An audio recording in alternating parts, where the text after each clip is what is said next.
Alright, welcome to the channel. If you're here for the very first time, I'll tell you one thing, subscribe button is there, you can subscribe on it and click on the bell button. First, I welcome you to the Peak Impact Mentorship Program, and we are a group of entrepreneurs who have expertise of more than 25 years in training and developing people to make them an entrepreneur along with their full-time career. So we have tremendous track record, thousands of people around the globe we have empowered. And today, if you are here in our channel, we appreciate your presence and we are going to impact your life for positivity for sure. Now, the topic which I'm covering today is very close to my heart. Why? Because we all want success. We all love success. We are so crazy about success. The only problem is we do not know what success is all about. So, when I say success, people do not believe that success is all about multiple layers of failure. So if I talk about my life today, I am 41 years old, and in my entire 41 years, I have only achieved 4 success. That's all. Got married to a very good girl, a very cooperative wife, very friendly wife, the best supporting partner of my life. Got 1. First success. Second success, got into IIT. Second success of my life. Third success, got into a good career of my life. Started working with God's blessing, got very good companies like Qualcomm, Intel, Texas Instruments, worked in those companies. Third success of my life. Fourth success, came across a mentorship program which helped me to become an entrepreneur, and today because of that, I am having a blessing of God that I can impact people's life today. These are only 4 success, that's all I have. And other than this, my entire 41 years is a summation of failures after failures after failures after failures after failures. Now, when I say this, let me start with a very interesting story. Have you heard this name when I talk about George D. Mistral? Have you heard say also this slide? Have you heard this name, George D. Mistral? Who is this guy? Okay. Now, this is a guy, I'll tell you, you'll be surprised. Have you seen this product by any chance? If I show a demo, see? Have you seen this product? This is a very interesting product. Observe this. Have you seen this? This is a very simple, known as Velcro. A very simple product, isn't it? This is a demo I wanted to show you. Now, what is this product all about? If I talk about, let me talk about who this guy was. This George D. Mistral was a person who one day went for a walk. This was the guy, he went for a walk in the morning, and as usual, everybody go for a morning walk. He and his dog went for a morning walk. And when they started walking, while coming back, he saw something very interesting and very strange. What did he saw? He saw there's certain fur which is sticking to his jacket and on his dog. See, just like apple fell on a lot of people, only Newton one day thought why it is falling. Similarly, a lot of people might have seen fur in their shirt or in their dress or in their hairs, but everybody is not a scientist. Everybody is not something which will observe. So he really got curious about it. How come it is sticking? So he took a lens and he saw it, and what he found was there's a hook sort of thing. And he got really excited. He said, see, this is how God gives you idea one day. And he said, man, this can be a good adhesive. That's good, a simple product. And what people know about him is only this much, that he one day got an idea in 1941, and then eventually he made a product and it made him billionaire. In 3 lines, this is the story. But do you want to know the real story? Let me tell you the real story. In just 2 minutes, I'll explain you the story, what happened. So, in 1941, when we got this idea, he thought, I will make an adhesive, because what he saw was, this hook is getting stuck in the fiber on the clothes. So what you need to do? He said, it's very simple, I'll also make some hook like that. He started talking to multiple people who can weave this into a product. Can you believe it? 5 years it took him to identify a person who could have weaved this product for him. 5 years went just for that. Then, it took him another 5 years to actually identify which cloth to use. So today if you observe this cloth, this is a very simple, if you observe this, it's a simple silk cloth. To identify this, it took him another 5 years. So how many years gone? 5 years to just convince somebody to get the idea implemented, another 5 years to find a product. By that time, he was so frustrated, he was so depressed that I want to launch this product. So what he did? He left his job, he left his home, and he started working on it. And he got so depressed, he did not find a machine to make it. That's another problem. So as a matter of fact, what he did was, he went to Alps and he went for meditation for almost 3 months. He was just sitting there, he just left the society and went there in isolation for 3 months, just meditating on how to implement. And then he started walking. Suddenly he got an idea, oh man, this can be implemented. The next 5 years, he was able to create a machine which could have manufactured this product. Then what happened, I'll tell you. So how many years gone? 15 years gone. Then the problem was product was ready after 15 years. But the big challenge was who will buy it? That's the next problem. Who will buy it? Now, see, he is an engineer. He doesn't understand who will use it. So he was able to see, okay, shirts or jib, because see, when you wanted to sell it to fashion industry, and fashion industry, the problem is they don't want this sort of thing. Imagine a shirt having a Velcro. See, shirt have buttons, right? Imagine a shirt having Velcro. So he tried to sell, he couldn't sell. 3-4 years, he was literally at the verge of collapsing everything. 20 years gone. All of a sudden, in 1961, say 41, he went for a walk. In 1961, my dear friend, 1961, NASA was looking for an adhesive without a chemical. Because NASA goes to extreme climates, so they cannot use any chemical composition, otherwise the adhesive will fail. That's where NASA got attention to this product, and NASA said, this is it. And from that on, it started getting multiple places its use, starting from purse to all the shoes, and now all of you use Velcro. And I can assure you, there is not a single house where Velcro is not used. How many years, folks? 20 years. So when we all want success, the only problem is we do not know that success is the surname of failure.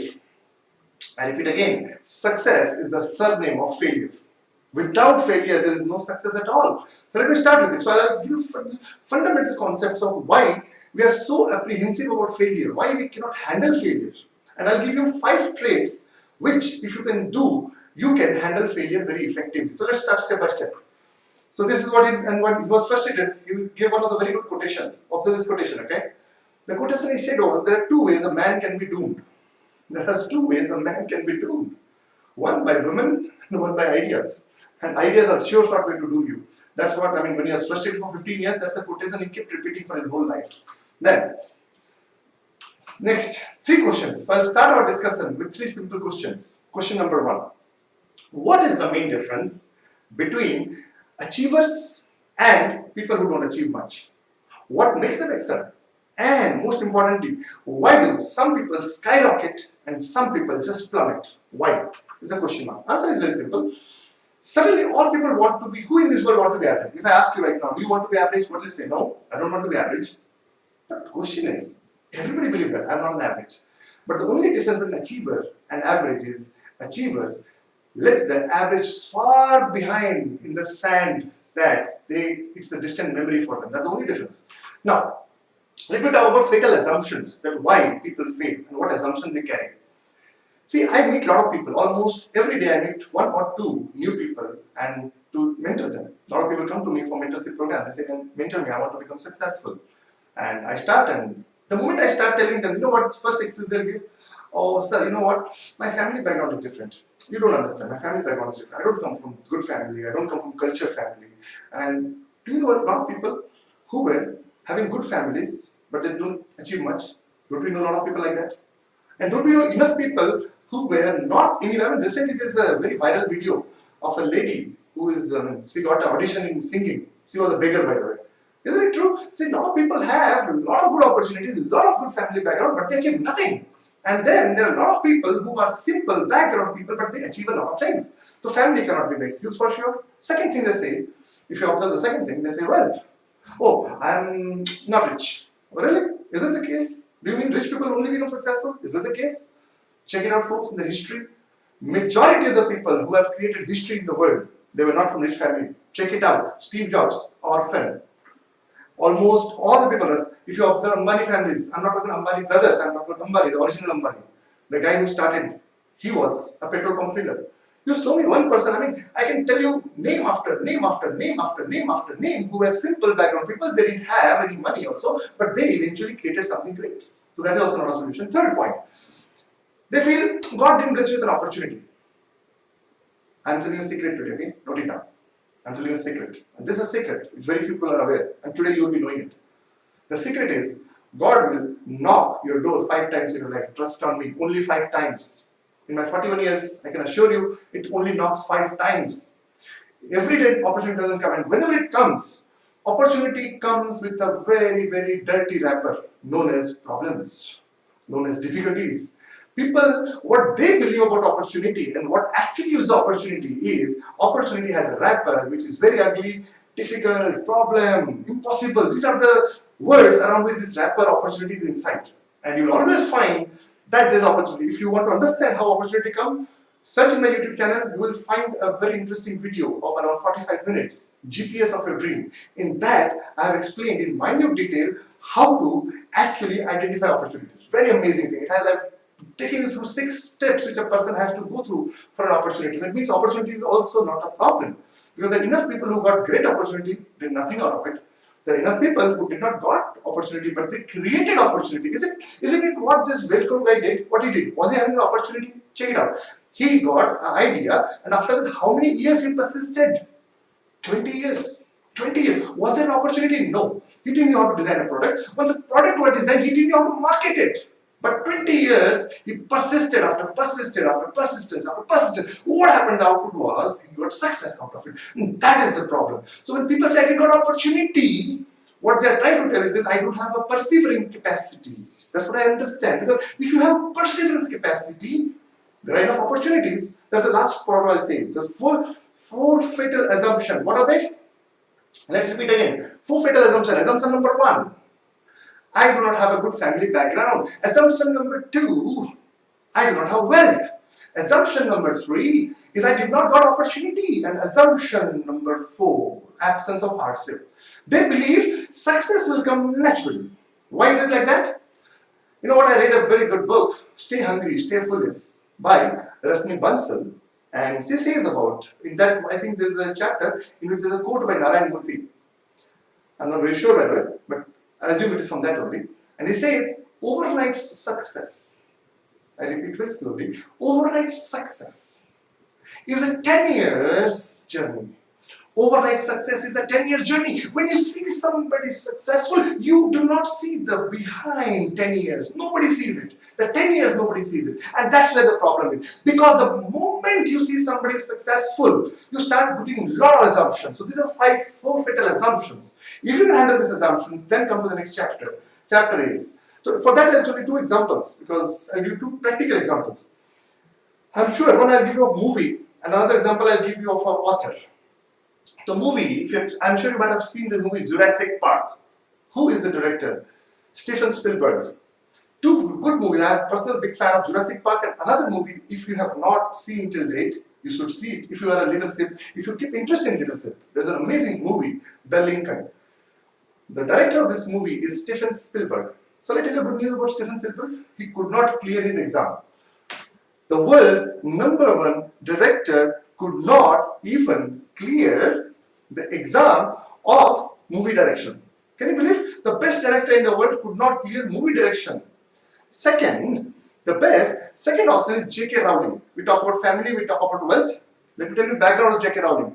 J.K. Rowling, if you are not aware, she was having kids, she was beggar literally, she was divorcee, she was having no husband, she was struggling with everything, struggling to survive. As a matter of fact, you should search in YouTube, you will find a convocation of J.K. Rowling, and she says a very interesting line, and that line is very close to my heart. Whenever I feel like cribbing, when I feel frustrated, you know what, this line I use very regularly. There is an expiry date to blame your parents. And other line which I have added myself, there's an expiry date to blame the world. The line which C uses categorically is, there's an expiry date to blame your parents. And the line which I added further is, there's an expiry date to blame others. How long can you blame others? It's our life. It's up to us. That's very, very important. So we have completed the myth right now. What are the myths we talked about? Those myths were family background. So obviously J.K. Rowling did have a good family background. We talked about Steven Spielberg. He was again a simple person. Then we talked about wealth. Both of them were not rich. J.K. Rowling was literally beggar. So if you talk about hardship, they were at the verge of doing suicide before getting success. It means what? If your life is right now at the hardship, I'm telling you, congratulate yourself. Thank you, God, so much that you blessed me with problems. From today onwards, let's get a new face to the problem. If you face a problem, the first thing you should do is, thank God. Thank you so much that you gave me problem. Because problem shows one thing. If I am having problem, that means there is a solution tomorrow. But the only question is, will you take it in the right perspective? That's the question. So today, I'm going to give you those perspectives and how do you get it? Come to the next thing. So we already talked about. So what is the reality? The difference between average people and achievers is their perception and their response to a failure. I'll speak it very slowly. Very interesting line. The difference between average people and achievers is the response and the perception towards failure. And the second quotation, which was very close to my heart again, there are many ways you can succeed. There are many ways you can succeed, but there is one sure short way of failing or becoming a loser is fail and never look beyond a failure. I repeat again, there are multiple ways you can be mega successful, but there is one sure short way of being a loser, and that is fail and never look beyond that. That's very, very important. Then, what is the root cause? Then why are we so fanatic about failure? Why do we see failure as a different light when failure is so good for health, it is so good for life? Then how come we have wrong perception of failure? Where did it came from? Who created it? That's a question mark. You know what? How it came from? Let me tell you where it came from exactly. It came from the beginning of the childhood. It started from school. As a matter of fact, let me tell you, I am a school dropout. And I can tell you with pride, I have no regret that I am a school dropout. Thank God I am a school dropout because I had the courage to face the world. If I had been topper of the school, I would have been quite different. I would have been really scared for criticism. That's a problem. Problem is, I'll give a very simple example. It's a schooling time and I actually didn't got any passion in reading. From school time, I realized that reading cannot give me much because I come from a simple middle class family where everything is rotating around money, and I started feeling I need to make money. Why the heck shall I waste my time reading? And that was my feeling. And in 7th standard, I confessed it to my parents. I said, enough is enough. I am quitting studies. Do whatever you can. And we started our business, a small business. And fast forward, the story is very lengthy. I don't want to cover that right now. But the one thing I'll tell you, fast forward, went to a level, and then one day I got my own mission to get into IIT. But you know what? It didn't happen overnight. There's a long failure story. The root cause is that we are scared about failure. We are embarrassed about failure. I'll tell you a very good example. It is 1999, my second semester of UC Burla. I was in my college days. Results comes and somehow they are very embarrassing results. You know what? They used to how they publish? They'll publish the name and all the name and percentage. And it looks so embarrassing because everybody knows what is the percentage now. How can you hide? And my track record was quite dirty. First semester I got 61%. So I was second top two from back. Because 60% in engineering is like untouchable. And I was like that and horrible. So I was always scared to see my marks because I knew they will any publicity that people know that this guy is a loser. So I was really scared. First 2 semesters I was failed, and you know what people used to assume? Oh, this guy might be a quota guy. He might got into engineering or some quota.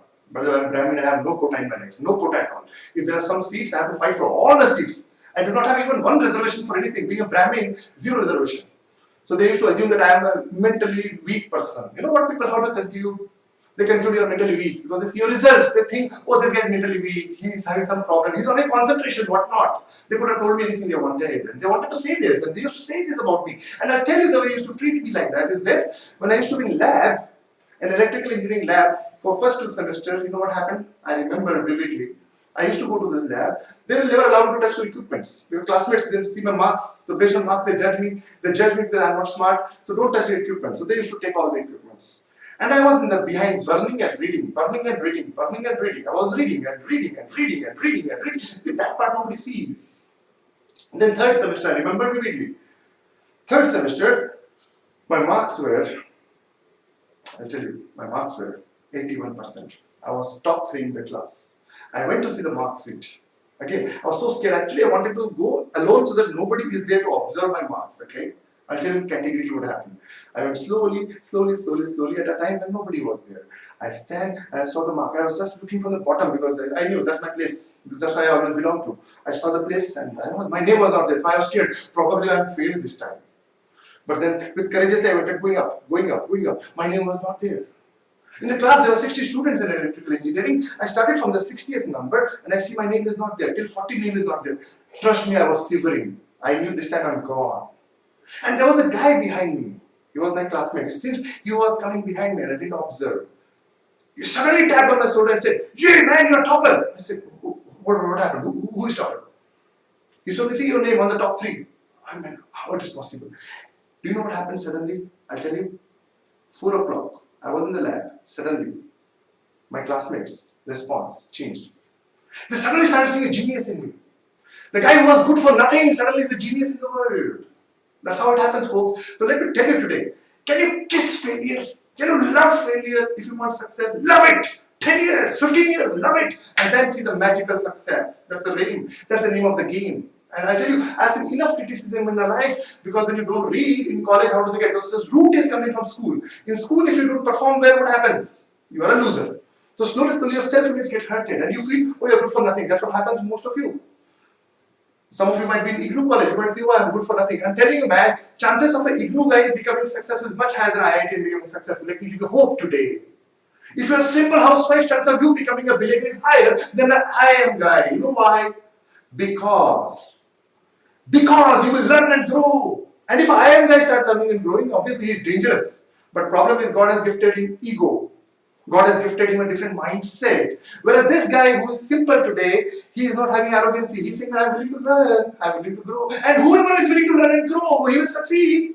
It's not that I am or IIT. That means, what am I saying today? If your perception towards failure changes, you are a different person.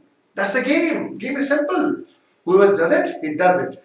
Then let's talk about, so what do we do? Root cause is school, we have misunderstood failure, we never understood, we are unprepared to handle failure. Then what do you do? So success is in the air, folks. Let's kiss failures. That's it. Then what is the need of the hour? Then what do you need to do? Need of the hour is train for failure. I repeat again, train for the failure. You will say, are you crazy or what? Yes, I am crazy. Train for failures of 10 years to get mega success in the last year. That's the game. Train for failure. Second thing, give a new face to the obstacles. Isn't it true for both Steven Spielberg, J.K. Rowling, or the person we talked about, Velcro? Was it not same? They gave a new face to obstacle. When this guy was failing, he didn't thought I'm failure. He kept on following his passion after years and after years. What happened? The bigger your failure period, let me give you a good hope to you. If you are right now in a phase where you're thinking, nothing is going good in your life, let me tell you, and let me tap on your shoulder and say, my friend, your night is getting over because there's nothing worse can happen beyond this. Because what else can go beyond this? If you're at the verge of your failure right now, let me tell you, do not quit. Because after this, there is a day. After the dark night is the morning, folks. So if you're in the dark night right now, do not give up hope. Do not give up hope. We are there with you. We will protect you for sure. It will happen. Then, two questions. Two different feelings. The disastrous question you can ask yourself is, if I will not fail, what can I achieve? And the problem is this, nobody achieves anything because they don't try anything. I meet people and they always say me, sir, what is the guarantee I'll succeed? And I start laughing like crazy. You know what I say? There are only two guarantees of your life. You will one day die and you will become old. There are only two guarantees of your life, that you will one day become old and you will one day die. Rest all, there is always risk. There's a risk standing here right now. There's a risk eating food also. There's a risk for everything. So the moment the person asks what's the guarantee of success, I say, well, this guy is doomed for ordinary life. Because there is no guarantee for success. You have to chase success. You have to run after success. You have to actually do whatever it takes, but you cannot become successful just by looking for guarantees.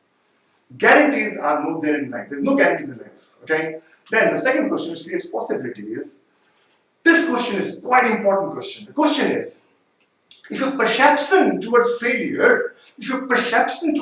change, what are you going to achieve? See this question. Previous question was, if the possibility of failure is removed, what will you achieve? Or what will you aim? I would say you will aim nothing. But how can I assure you success?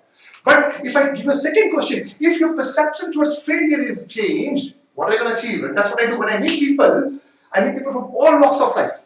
I say to them, do you really want to become an entrepreneur? Do you really have a dream? Do you really want to do something beyond the job? They say, yeah, I want to do. I said, are you willing to fail? I have to fail.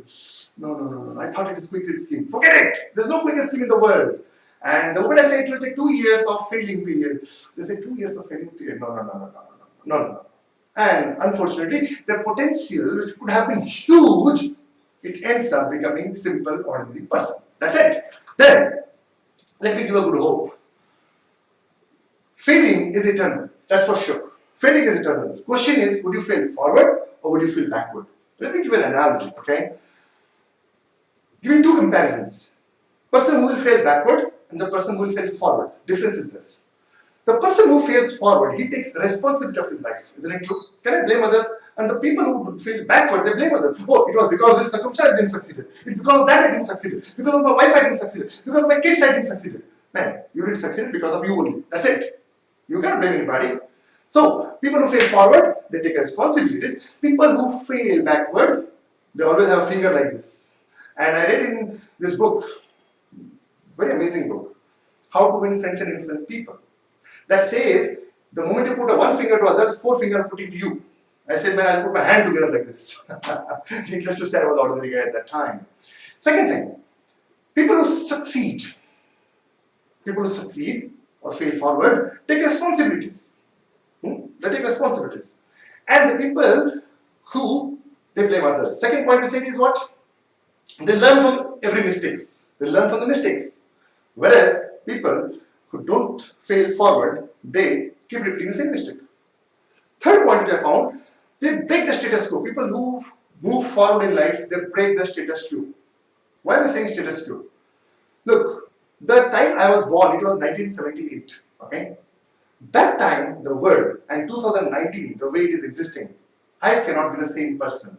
The perceptions which I got in 2006 when I left IIT Madras campus, after 13 years, it is not relevant anymore. It means I have to really challenge the outdated assumption. What do you mean by outdated assumptions? When I started my career, the best thing, in fact, if you talk about 1970s, what was the best thing to do? Get a safe and secure job and be happy. That's it. Today, in 2019, if you tell me this man just look for a job and be safe and secure, I'll say, are you crazy or what? Hello? Are you crazy? I mean, if you don't keep chasing, there are times when the best thing to do was go and settle in US. Today, tell me, what do you do? There are times when people used to get into any other service companies and through them they somehow get a job in US and they find another visa, extend visa. Today in 2019, is it reality anymore? The world is changing, folks. Question is, the success definitions are changing. Are we adapting ourselves? So it means they challenge the status quo. Others, they don't. Most important, the fourth point is, they take new risks. I already talked that you have to take risks and they don't take risks. They believe failure is there. If they fail 2 or 3 times, they're gone. And they don't have any courage. Oh man, I tried a lot of things, but God didn't bless me. I'm not lucky enough. That's what they say, and they'll somehow excuse themselves. Believing, the guys who fail forward, they believe something didn't work. And the person who failed backward, they think I'm a failure. Isn't it? They think I'm a failure. But actually, nobody's failure in the world. The only person who is a failure is the guy who died on that day. Before that, nobody's failure. You can always change the circumstances. It is you. And because these assumptions are there, finally what happens? The guy who failed forward, he keeps persevering. And the guy who failed backward, he quits. That's all he does. So, how do you step forward? Then the question is, okay, that's fine. Then how do I step myself to fail forward? Very simple. Redefine what is failure and success. That's the first thing to do. So what I do, I'll tell you a very simple example. So when I started my entrepreneurship career, I started with a very simple perspective. That if I have to become an entrepreneur, I have to give myself thoroughly 5-year failing period first. I don't want success right now. I'm okay to fail 5 years. For sure I'll fail 5 years. I give myself 5 years of margin. So I define what is success and what is failure. So let me give you my initial days of entrepreneurship experience. So I come from pure techie background. I was a circuit designer working in Qualcomm at that time. And at that point I didn't do anything else other than doing circuit designing. And now suddenly I have to become an entrepreneur. So imagine what all I have to learn. So I have to learn how to build an organization. Because if you have to run a company, the first thing you need is people. Correct or not? So it means my first struggle was, how do I pass on my vision? I had a vision in my mind. I thought this is how a beautiful world should look like. But the question is, how do I communicate it to others? And most of the technical people, if you work with technical people, you will realize most of the techie guys are not good in expressing themselves. They are good in technical work. I was one of them.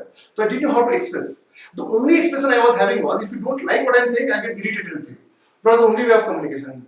And with this communication skill, you cannot succeed. So I gave myself 2 years of failing period to learn communication skill. Okay, I learned how to talk. 2 years I gave for that. Then I gave myself another 2 years of margin to develop leadership. Because if I have to form a team, then I have to learn how to work with people. And the way I work with my business model, I don't pay salary to anybody. I'm into a voluntary business and I lead voluntary organizations where I don't give salary to anybody. When I lead voluntary organization, it means you have to learn how to work with different groups of people. There are ego classes, there are multiple things. I gave 2 years of failing in that side also. How many years? 2 years for learning how to talk. 2 years to learn how to lead an organization. Then 2 years later, I realized it's not only just a business. A business means you have to create revenues. Right? You have to figure out how to create revenues also. That means you have to learn another way of creating revenue. Sales and marketing is also important. No matter how good you are, eventually, remember Velcro guy? This guy created a product, but it was not selling in market. 5 years he struggled to product his market his product. A lot of people I know, a lot of techie people who have technical ideas, but they say, man, I do not know how to sell. I said, man, then learn it there. Learn it. It's okay to have 30% less technical skill, but it's not okay to have weak communication and sales and marketing skill. Why? Because without these two, how are you going to express yourself? Very, very important. So I gave how many years? 6 years of margin.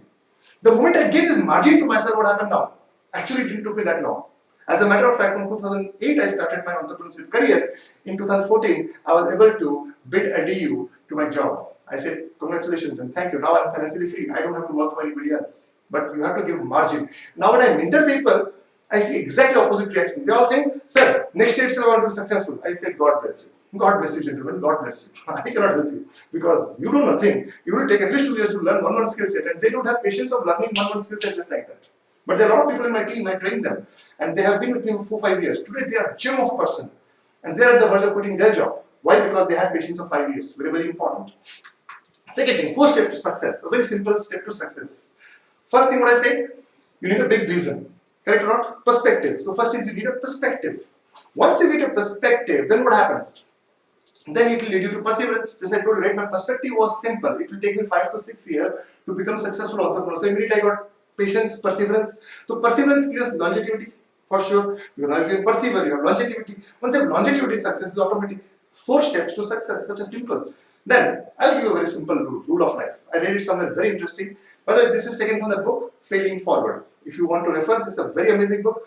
I am a student of John C. Maxwell. This guy has been mentoring me virtually from last 10 years. If you do not know who is John C. Maxwell, search in Google, you'll find John C. Maxwell, the leadership guru of the world. And this guy, I read this book, Failing Forward. I like this story very much, the rules of human being. 5 rules of human being. Number 1, you will learn lessons of life. You will learn lessons, that is rule number 1. There is no mistakes, only lesson. Rule number 2, rules of being human being. Okay, rule number 1, there is only lessons. Second rule, there are no mistakes, only lesson. Rule number 3, a lesson is repeated until it is learned. It means you have to learn, there is no other option. 4th rule, if you don't learn easy lessons, the lessons get harder. Because pain is the only way universe knows to teach you. Without pain you don't learn, isn't it? Then 5th, you know you have learned a lesson when your attitude changes. So let me tell you this with a story. I meet a lot of people, they say, you know what, one day I have to do something. So I say, when? When is that one day? Yeah, one day. The rule number 3, right? Until pain comes, they don't do. So then time comes, they are in terrific job problem. They say, now I have to become entrepreneur. I said, now you cannot do anything. Why? Boss, you are already into huge EMI. You already have a huge job load. How are you going to do now? Because you don't, in the easy days, they don't want to do. So most of people, you know what? They want to go peacefully. I'll give you a very simple way of doing things. Most of the people who start their career, what they do, I tell you. So they think, first 1 or 2 years, I will enjoy the world. But their enjoyment definition, why? Because they believe work and enjoyment are 2 different things. So they believe, okay, I'll roam around the world for 1 or 2 years and do that. And then probably I'll get some experience. And 6-7 years later, I'll start my business. That's what most of the people who come from college, that's how they think. And I also thought same way. And then what happens in between? You get married. When once you get married, again you need 1 year of rejuvenation period. You get married, you want to roam around the world, you want to know the wife. Awesome, do that. Then in between you'll have social pressure, get kid, whether you like it or not, get kid. Then keep talking about parent, about kid, you say, okay, let me have kids. Then you have kids. Now instead of kid, you say, oh, I'm in responsibility. By that time, they've already pressurized you to buy a house also. Now your house EMI, you have kids. Now tell me what are you going to do? You are in deep trouble now. And that's where the problem begins. That's it. That's why I told rule number 3, observe it, folks. So if you are right now in the good phase of your life, I tell you, do not sit good, because sitting will not solve the problem. Do something about it. Then, 5 perspectives of failure. And this is the last 5 minutes I want to cover. What are the 5 perspectives I'm talking about? First, failure is not an event. This is the first perspective I want to give you today. That failure is not an event. Anytime you fail, observe it carefully. Let's say, I was not able to score in the first 2 semesters of my college. Was it an event or was it a process? I was not reading properly. Probably I didn't know how to prepare for exam. So it was a process. But when the result comes, what do you feel like? Oh, it was an event. It was not an event. It was a process. The whole year I did not do proper preparation. So that was the outcome. Second thing. Then what is success? 3 lines I learned about success. Again, read in John Maxwell book. Very amazing line I like. Success means knowing your purpose in life. Success means knowing your purpose in life. 2, growing to your full potential. 3, sowing seeds which will benefit others. What an amazing definition. I really like it. Success is knowing your purpose in life. 2, growing to your maximum potential. And 3 is sowing seeds that will benefit others. Then, so first point what you said, failure is not an event. It is a process. So if you are failing, remember you have done a lot of errors in past. Because of that, you have seen this error. So don't think it is an event. It's not an event. It's a process. Second thing, people think failure is objective. It is not. When I say it is not objective, let's say you erred today. You did some miscalculation. Assume you start a business and you thought probably in 1 year I'll take off. I get funny answers when I give people entrepreneurship courses. First thing I tell them is do this. Go and evaluate 2 businesses. That's what I always tell them. My first curriculum starts with this. You want to become entrepreneur? Let's stop practical thing. You go and evaluate just 2 business. And they say which business? I said any business. Just go and study your business first so that you understand the ground reality. So I tell them at least go and analyze the grocery store and go and analyze the hotel. So they come up with funny figures. And then they really start laughing like crazy. They say break even will happen in 6 months. I said, are you crazy or what? Break even in 6 months. Are you crazy? Are you open a samosa shop on the railway station or what? Come on. It's a business, hotel. They all forget. They all do mistakes. They don't even analyze properly. And I show them. You know what? A business has startup cost, a running cost, then you have risk factor, employee salary, a lot of things are there. Have you calculated that? Oh, I didn't thought about all those things. And then suddenly what happened? They fail. And what's the thing? It's not objective. Even if you fail now, what is the good news? You can always recover. There is no permanent failure in the world, folks. If you fail, learn from it, move on further. So it's not objective. It's about you who will decide what you do with your failure. In fact, there's a very interesting study conducted by Tulane University by Amos, business professor Amos. He has done a study of a lot of businesses. You know what he found? At least 3.8 businesses you will fail before you get one successful business. It means you have to fail 4 businesses. And know what's the big loss? Most of people are not even having to face one loss of the business. Even one business loss will cost you minimum 30-40 lakhs. Now imagine if you have to succeed in the 4th business, your entire life saving is wiped out. You need 2 crore of backup to actually succeed in a business. And then you say, I can get VC funding. Congratulations, please go and get it. Who is stopping you? That's not the case. Then, another thing, people think failure is an enemy. It's not. Failure is not an enemy. Come on, failure is the best friend. Can you say, failure is my best friend? I love failure. I want to kiss failure. Can you say this? Then your life will be easier. So, people think failure is an enemy. It is not. So, because they think it is an enemy, what do? They try to avoid it. No, I am not a failure. I don't want to do this. So, first thing what they do, because they think it is an enemy, they want to avoid it. So, in the case of avoiding failure, what they are not realizing is they cannot even get success also. Isn't it true? What a great funny idea, right? Because they think failure is the enemy, they start to avoid it and they fight with it, and because of that, they forget that the failure is the surname of success. Very, very important. Last most important thing, this is dangerous. People think failure is stigma. And I'll really tell you one interesting story of mine. It is March 2006. I was in IIT campus, and that was a time when recession was going on and market was really down. At that point in time, the placement was really pathetic, and even IIT, I remember, the placement was not more than 60%. Typically, I'm talking about the best branches like VLSI, electronic engineering, or let's say computer science. There was no 100% placement for sure. And we were into real panic state. Wipro came, and I sat for the interview. I thought at least Wipro will select me, so nothing to worry. And I sat there and very peacefully, I was mentally happy that today I'll get selected in Wipro at least, so nothing to worry, I'll have a job at least. You know what, I'm thinking how silly I was thinking at that time. But that was my biggest dream at that time, somehow get a job. Whichever job is okay, man, that's scary. I got it, and the moment I sat there, suddenly the HR who was there for the purpose of who was the interview man, she wrote a letter. She said, if you do not have consistent 60%, you can leave the room because your candidature will be cancelled. And I don't know, I was somehow, as I told you, I was school dropout, so my consistent 60% marks were missing. I mustered the courage, I stood up and I said, let me walk. I started walking. And you know what? I was insane.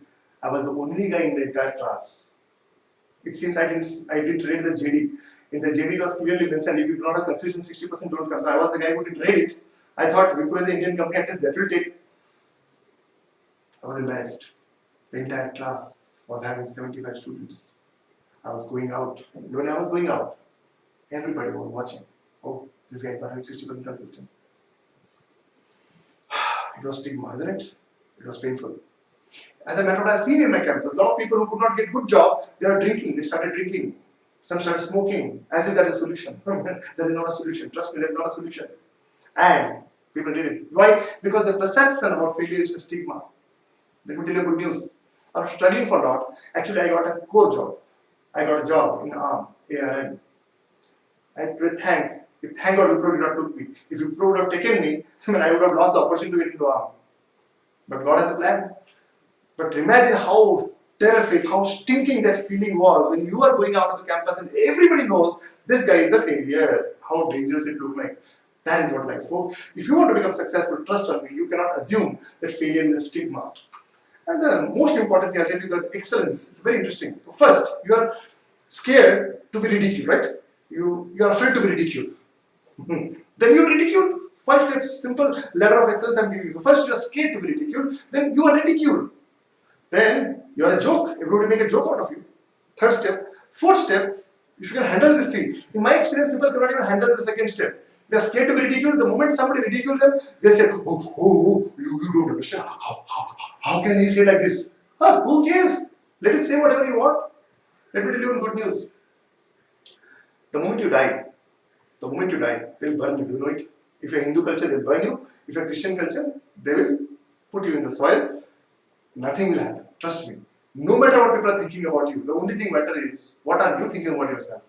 People are so much worried about what people are thinking about themselves, they do not use their potential. So these are the 4 steps you go through. First step, you are scared to be ridiculed. Second step, you are ridiculed. Third step, you are the biggest joke of the world. Presently, Rahul Gandhi is the biggest joke. If he can sustain for next 10 years or 50 years, who knows? He can be the Prime Minister of India, who knows? Question is, he is going to that 4th. He has reached third step, and I am not a fan of anybody. I am just giving perspective. There's a similar flight. Narendra Modi was ridiculed for so many years. Today he is the most successful person in the world. If you observe his history, 30-40 years back, he was ridiculed. It seems during Indira Gandhi time he was jailed also. But today, the biggest successful guy in the world. So first, you'll be ridiculed. You're afraid to be ridiculed? Don't worry. Man, let people laugh. If people are laughing at you, I'm telling you in the right direction. If nobody's laughing at you, you are living ordinary life. Trust on me. So, you'll be afraid of ridicule, you'll be ridiculed, you are the biggest joke, then you're successful, and then you are a class apart person. So, you have to handle this, alright? This is the last story which I want to cover you, and I'll end you with this story, very interesting story. People think failure is final. Actually, it is not. I'll tell you a very interesting story of Coca-Cola. It is 1985. Coca-Cola was having a very stiff competition with Pepsi. And they were going through very terrific competition. And their sales were declining. At that point in time, the CEO of Pepsi was Sergey Zeiman, Z-I-M-I-M-A. I don't know how to spell it, but Sergey Zeiman was his name. And he had a very radical idea. He had the idea, let us stop the regular Coke, which is selling in market, and let us launch a new flavor altogether. And he had the courage, he mustered the courage and said, stop it. Stop the old varieties of things, no old varieties, only the new Coke will sell. He brought it and he launched it. In 79 days, Coca-Cola lost $100 million. $100 million in 79 days. It was a terrific fiasco. It was a failure of the history. Needless to say, he was fired. He has to leave the job and he left it. Then, after a few years or 10 years later, somebody interviewed. Was it a failure? He said, not at all. Categorically, no. He said, was it a disaster? No, it was not a disaster. Then he said, how do you say it? He said, I can tell you one thing. If you say me, our strategy was wrong, yes, I can agree. If you say the way we implemented was wrong, yes, I can agree. But eventually it was a great decision. You know why? Because 3 years later they launched Diet Coke. And that time CEO, Guizot, he said that what Zeiman did was the right thing to do at that time. But who handled the pain of all the misery? Zeiman. So folks, if you want to become mega successful, remember this. I repeat again all the 5 perspectives. What are they? Perspective number 1. Failure is not an event, it's a process. Nothing happens overnight. So if you're failing today, there is a reason we have done something wrong in past because that we are failing today. It's a process, it's not an event. Second thing, people think it's an objective, it is not an objective. So you decide what happens with your failure. If you want to change it, you can change today, you can change now. Third thing, failure is not your enemy, okay? Failure is your best friend. Actually, success is your enemy. Because success can create damage, success can create disaster. Failures cannot create any disaster until you think in a wrong perspective. Then, people think failure is a stigma. It is not a stigma at all. Actually, it is not a stigma. Okay? Then, I told you the ladder of excellence. If you really want to become excellent, you have to go through the 5 phases. Phase number 1, you will be afraid to be ridiculed. You will be ridiculed. You will be the joke. And the 4th step, you are successful. And then finally, you are a class in a part. And finally, people think failure is final. It is not. So, if you really want to understand this and you want some mentors, we have a big mentorship program. We have people from all class of people. We have youngsters who can mentor you. We have senior directors of the company who can mentor you. We have vice president of the company who can mentor you. We have homemakers who have become successful entrepreneurs who can mentor you. So if we are really looking something to do in your life, the only thing we are looking from you is this: do you have a desire to succeed? And presently, do you want to do something? Then trust me, you should meet one of our coaches. We will have a program for you to help you out how you can become mega successful. And then, what next? So first thing you should do is, if you really want to get best out of it, it will be a theoretical webinar for you. If you don't do this, first take one thing which you are going to remove from your life today. One failure which you are afraid of today, take one and give yourself 2 years. Most important. Then find a mentor, because there's no point in failing. Just failing is not a solution. Okay, you have to fail. I'll give you the cycle of failing. First fail, then take some feedback, do some course correction, again attempt, again fail, again take course of action, again take some feedback, again fail. Like this, you keep failing. Every time when you're failing, you're actually failing forward. By fifth or sixth iteration, you'll be mega successful. Alright? And then I'll end you with a very, very interesting story. The story is the city of regrets. Pay very close attention. I didn't wanted to take the trip this year, but despite that, I still took the trip. I packed my bag. It was a guilt trip. I again took a guilt trip. The airport's name was the City of Regrets, and the airline which I booked the ticket was I Wish I Had Airlines. And once I reached to the airport, I realized nobody can check in their bag in this airline because everybody has to drag their luggages. And they drag their luggage, they limp it up, they drag. And once they reach airport, they find the cab driver comes and the cab goes backward. It cannot go forward because they're always in regrets. So when backward, when you go backward, the ballroom of the party comes. And when the ballroom comes, what you see is the host of the party, the host, and you see a lot of guests in the list. The guests in the list is done families. I could have done this, I could have done that, I should have done this, all these done families. Then you see, okay, there are opportunities also. Missed opportunities, lost opportunities. These are the guests. Third thing you say, all the past regrets, all the past pain, everything is there in the past. And then you see the biggest entertainer in the party, the biggest storyteller. It was his fault. That is the biggest storyteller. And this guy comes and tell you all the stories.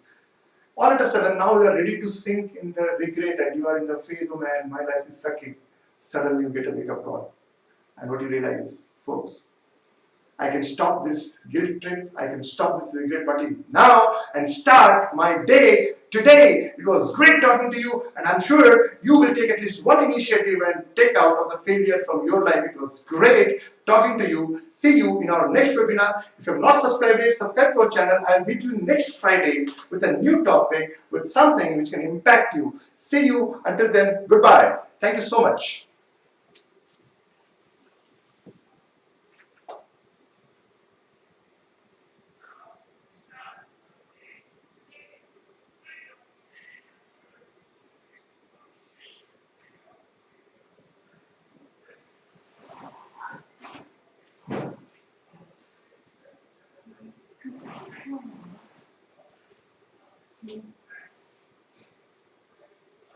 Jump.